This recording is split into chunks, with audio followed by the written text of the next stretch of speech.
got a lot to do. You know, you got a lot you got to handle. You know what I'm saying, ladies? So I'm gonna ask you this. Yeah, I don't want to know my black women crowd. I love y'all, sister. Yeah, and I ain't talking to all y'all, just some of y'all. I'm gonna throw a little curveball, right? Cause I know, like I said, I know you got stuff going on. You feel me? I got that. We all got to get up out of here. So let me ask you this question though, for real. Cause I know you care about the youth. You started out with the youth. You started off in your inner city. It's known, documented that you've been, like you said. I don't give a damn no more. But I'm just saying this though. Look though. Let me ask you this for real. I know you don't care because you don't do it. It's a bird. You don't want that bird now. I didn't want it. But right here, right now, you in your middle school. You went to school at. You know what I'm saying? We talking to them kids right there. The kid from my middle school, 13, 14 years old.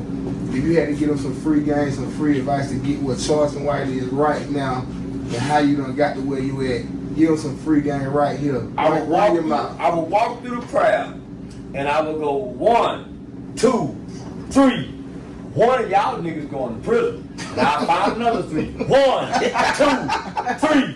One of y'all niggas going to prison. I find another 3. After I get through with them 3, I say, and then some of y'all go die before you get to prison. Those are the numbers and those are the statistics. And I heard the teachers moan and groan. I watched the young kid, and they be offended by me saying this. And then I like to remind them that I'm not saying this.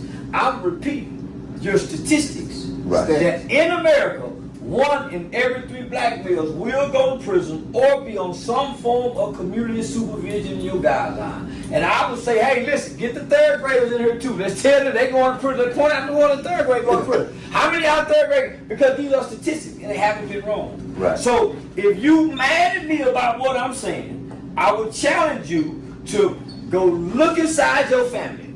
Start with your mama's brothers, your daddy's brothers, your grandmama's brothers, your uncles, your cousins. Look at everybody in your family. Look at all the males who've been to prison. Then look at your friends. See if their daddy's been to prison. And you tell me whether you're a man, woman, or a child. How are you raising them different, or what are you doing different that's going to ensure that they're not going to go to prison when they come from the same conditions, same environment, same circumstance. Right.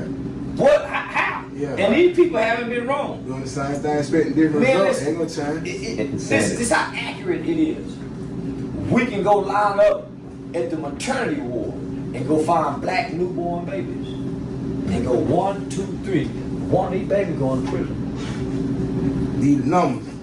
You ain't saying like this is the ratio. So all you gotta do is say, hey, how many? So all you gotta do is turn around and ask, how many adults in this male room been to prison?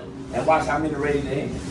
And I'm gonna ask again, what are you doing different to ensure that this kid is not going to prison when almost 90% of prisoners come from a single parent household and 73% of households are headed by a single parent. 80% of rapists come from a single parent household. Right.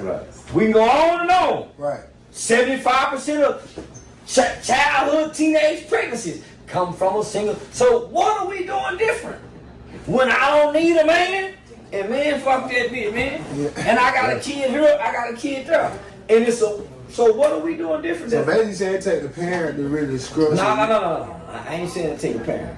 I'm saying to take a village. Village. Right. The whole village. Back Nigga to the don't whole take village. no parent. Right. Instructions is to take a village.